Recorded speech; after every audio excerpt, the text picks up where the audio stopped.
నమస్తే, మీరు చూస్తున్నారు టీవీ వన్. నా పేరు దుర్గా. లైఫ్ లైన్ కార్యక్రమానికి స్వాగతం. ప్లాస్టిక్ సర్జరీ మరియు ముఖ సౌందర్యం మరియు ఇతర సమస్యలపైన చర్చించడానికి ఈరోజు మన స్టూడియోకి వచ్చారు డాక్టర్ శశికాంత్ గారు, consultant plastic surgeon global hospitals నుంచి మన స్టూడియోలో ఉన్నారు. హలో శశికాంత్ గారు. నమస్కారం. శశికాంత్ గారు, సో ఈ రోజుల్లో అది వరకు కన్నా కూడా ఇప్పుడు అందంగా కనిపించాలి అన్న ఆకాంక్ష ప్రతి ఒక్కరిలో ఎక్కువగా ఉన్నట్టుగా తెలుస్తోంది. సో దీనికి మీరు ఎలా చేయగలుగుతారు అంటే కనుక చాలామంది ఫేస్లో రకరకాల ట్రీట్మెంట్స్ కోసం వస్తూ ఉంటారు, ఫేస్ పైన వాళ్ళు అందంగా కనిపించడం కోసం అని. సో ఇది అందరికీ అందుబాటులో ఉంటుందంటారా, లేకపోతే చాలామంది ఏమనుకుంటారంటే కనుక కాస్మెటిక్ సర్జరీ చేయించుకోవాలి, ప్లాస్టిక్ సర్జరీ చేయించుకోవాలంటే ఇది చాలా ఎక్కువ రేటుతో కూడుకున్న వ్యవహారం, సో అక్కడికి మనం వెళ్ళలేమని ఫీల్ అవుతూ ఉంటారు చాలామంది. సో మీరేమంటారు? ప్లాస్టిక్ సర్జరీ ఇప్పుడు అది అందరికీ అందుబాటులో ఉండదు అనేది ఇట్స్ ఒక మిస్కన్సెప్షన్ అని చెప్పవచ్చు. ఎందుకంటే ప్లాస్టిక్ సర్జరీలో ఇట్స్ వెరీ అందరికీ అందుబాటైన కాస్ట్లోనే ఉంటుంది, అందరికీ అందుబాటుగా ఉండే విధంగానే దాని కాస్ట్ కానీ దాని ప్రొసీజర్స్ కానీ ఉంటాయి. ఎవరైనా చేయించుకోవచ్చు. మరి ఎగ్జార్బిటెంట్గా మరి విపరీతంగా కాస్ట్గా ఉండడం అట్లా ఏమీ లేదు. అలాగే చాలామంది ముక్కుకు సంబంధించి చేయించుకోవడానికి ఎక్కువ మంది ప్రిఫర్ చేస్తూ ఉంటారు. సో అది ఏమంటారు మీరు? కొంతమంది చేయించుకుంటే కనుక సైడ్ ఎఫెక్ట్స్ అట్లా ఉంటాయి అంటారు కదా.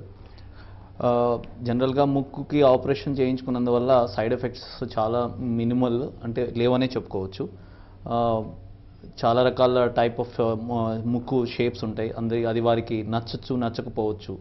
జనరల్గా మన భారతీయులలో చాలామందికి, ఎస్పెషల్లీ దక్షిణ భారతదేశంలో చాలామందికి ముక్కు వెడల్పుగా ఉండొచ్చు, కొంచెం చట్టి ముక్కులాగా ఉండొచ్చు. మన దక్షిణ భారతదేశంలో ప్రిడామినెంట్గా వీళ్ళందరికీ ఇంప్లాంట్ ద్వారా కానీ, లేకపోతే మనము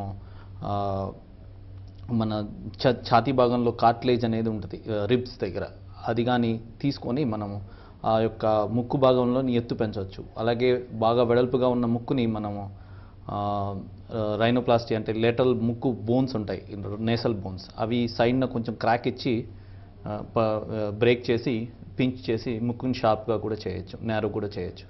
అలాగే ఇప్పుడు మన లిప్స్ ఒకటి ఉంటాయి. లిప్స్ కొంతమందికి చాలా సన్నగా ఉంటాయి, లేకపోతే కొంతమందికి బాగా పెద్దగా ఉంటాయి. వాటిని కూడా ప్లాస్టిక్ సర్జరీ ద్వారా మనం తగ్గించవచ్చు. ఓకే అండి, మీతో మాట్లాడటానికి కాలర్ ఉన్నారండి. హలో ప్రశాంత్ గారు. చెప్పండి. డాక్టర్ గారితో మాట్లాడండి, మీ సమస్య ఏంటి చెప్పండి. అలాగే మాట్లాడండి. హలో సార్, నమస్తే సార్. నమస్కారం అండి. సార్ ఇప్పుడు నా ఏజ్ 19 years సార్. అయితే నా ఫేస్ లో ఎడం కన్ను రెప్ప పైన దానికి కింద దవడికి సంబంధం ఉంది సార్. దీని ద్వారా ఏమవుతుందంటే కింద దవడి కదిలించినప్పుడు ఈ కన్ను రెప్ప ఎగురుతా ఉంది. హలో చెప్పండి చెప్పండి. సార్ దీని ద్వారా ఏమవుతుందంటే ఈ కన్ను రెప్ప సాగి ఇప్పుడు కంటి చూపు కనిపించకుండా పోతుంది సార్. ఓకే. దీని ద్వారా ఏమైనా మనం సర్జరీ ద్వారా ఏమైనా తగ్గించుకోవచ్చా? అంటే ఇప్పుడు చర్మం వల్ల నాకు కంచు కరెక్ట్ కనిపించడం లేదు సార్.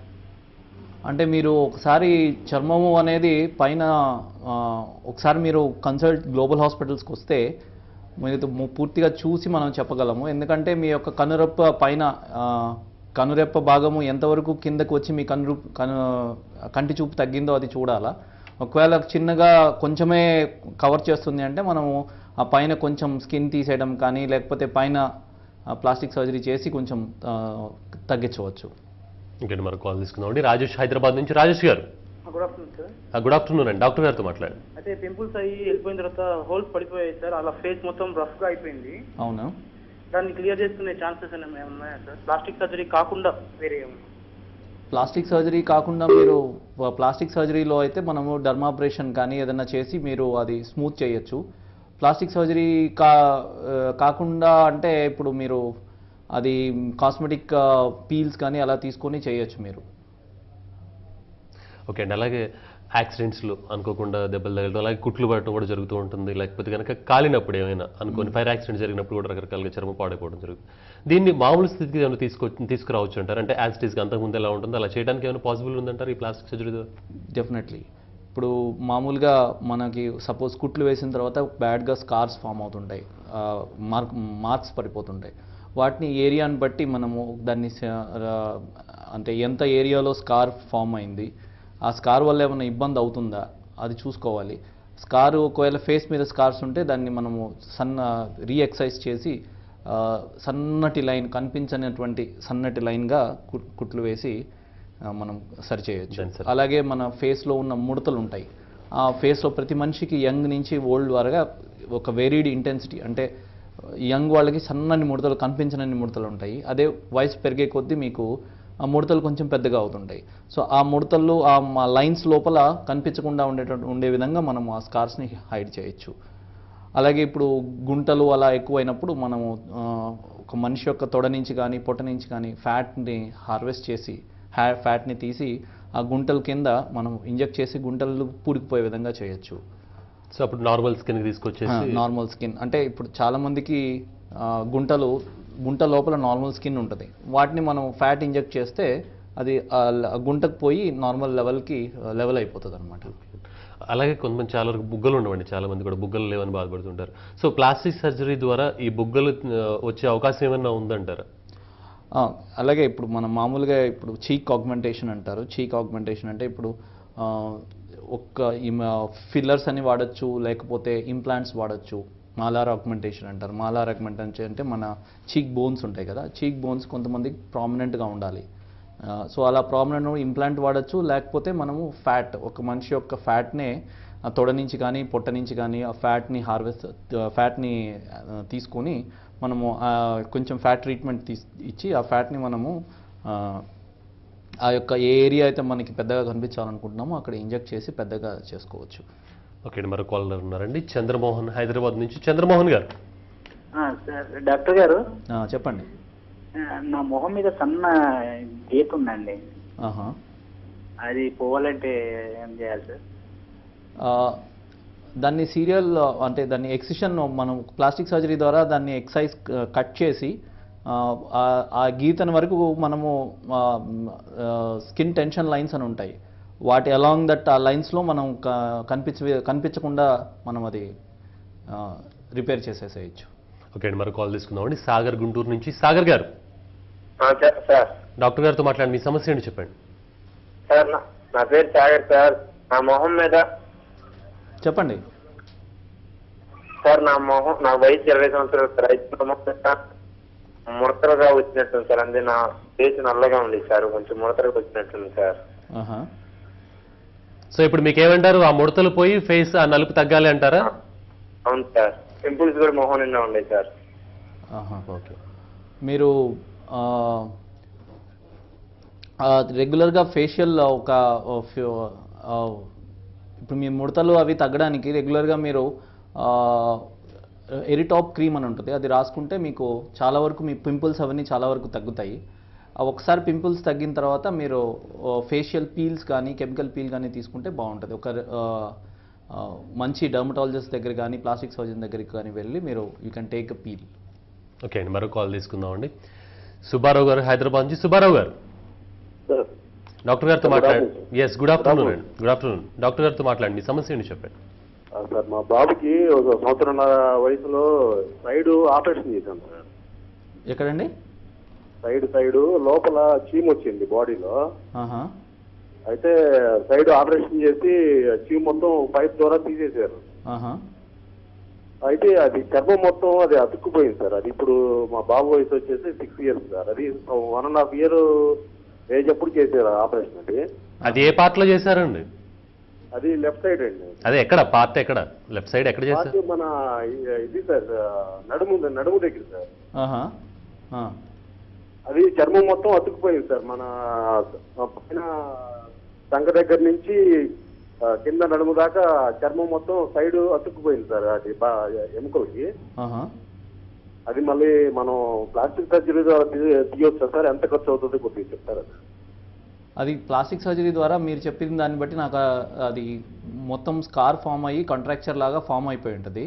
అది రిలీజ్ చేయొచ్చు. అది రిలీజ్ చేసి మన తొడ నుంచి చర్మం తీసి వేయచ్చు. చర్మం రీప్లేస్ చేయాలి. అది ఖర్చు అనేది మనం చూసి కానీ చెప్పలేము, ఎందుకంటే చూసిన తర్వాత సర్జరీ అనేది ఎలా కరెక్ట్గా ఏ సర్జరీ చేయాలి అనేది చూసిన తర్వాతే డిసైడ్ అవ్వగలదు. అదే. ఓకే అండి, మరో కాల్ తీసుకుందామండి. ధనచిత్ర హైదరాబాద్ నుంచి. ధనచిత్ర గారు, అదే గుడ్ ఆఫ్టర్నూన్ అండి. గుడ్ ఆఫ్టర్నూన్, చెప్పండి. మాట్లాడండి డాక్టర్ గారితో, చెప్పండి మీ సమస్య ఏంటి? మా హస్బెండ్ ఒకసారి యాక్సిడెంట్ అయి కిందకెళ్ళారు. ఆ పైన మీసాల్లో పైన లిప్ పైన కట్ అయిందండి. అక్కడ హెయిర్ రావట్లేదు. అది అడుగుదామని చెప్పి ఫోన్ చేశాను. నాకు అంటే లిప్ కట్ అయ్యి అక్కడ హెయిర్ రావట్లేదు అని అంటున్నారు. సో మళ్ళీ హెయిర్ అంటే వస్తుంది అంటారు. అది హెయిర్ ఒకసారి ఆ స్కార్ కనుక ఒకసారి పెద్దగా ఉన్నప్పుడు వెడల్పుగా పెద్దగా ఉంటే ఆ స్కార్ ఏరియాలో మీకు హెయిర్ రాదమ్మా. ఒకసారి స్కార్ చూసి స్కార్ని రివిజన్ చేసిన తర్వాత స్కార్ అనేది మళ్ళీ ఒకసారి ఎక్సర్సైజ్ చేసేసి మనం మళ్ళీ కుట్లు వేస్తే పల్చటి స్కార్ అవుతుంది. దాని మీద హెయిర్ వస్తుంది, కప్పిపోతుంది. ఒకవేళ హెయిర్ రాకపోతే చిన్న హెయిర్ ట్రాన్స్ప్లాంట్ చేయొచ్చు దాంట్లో స్కార్లో. అలాగే డాక్టర్ గారు, ఈ పొట్ట దగ్గర కూడా కొవ్వు చాలా మందికి పెరిగిపోయి ఉంటుంది కదా, సో దాన్ని రిమూవ్ చేయించుకోవచ్చు అని కొంతమంది రిమూవ్ చేయించుకుంటే కనుక సైడ్ ఎఫెక్ట్స్ ఏమైనా వస్తాయని అనుకుంటూ ఉంటారు. సో ఎంతవరకు కొవ్వు ఉంటే కనుక దాన్ని మీరు తీసేయడానికి అవకాశం ఉంటుంది, అది ఎంత కాస్ట్ అవుతుంది?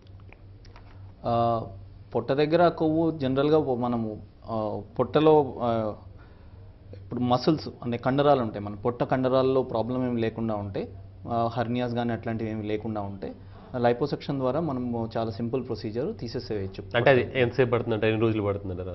అది డిపెండ్స్. అంటే మనం పొట్ట అనేది మరీ లావుగా ఉండేవాళ్ళు, మనము మరీ ఎక్కువగా ఉండి మరీ జనరలైజ్డ్గా మొత్తం బాడీ అంతా లావుగా ఉండేవాళ్ళు, ప్లస్ బిఎంఐ మోర్ దాన్ 40, 38, 40 ఉండే వాళ్ళకి మనం జనరల్గా లైపోసెక్షన్ అనేది అడ్వైజబుల్ కాదు. ఎందుకంటే లైపోసెక్షన్ తీయడము ఒక లిమిట్ ఉంటుంది. 10 లీటర్స్ 12 లీటర్స్ దాకా తీయచ్చు, ఆ పైన తీయడానికి లేదు.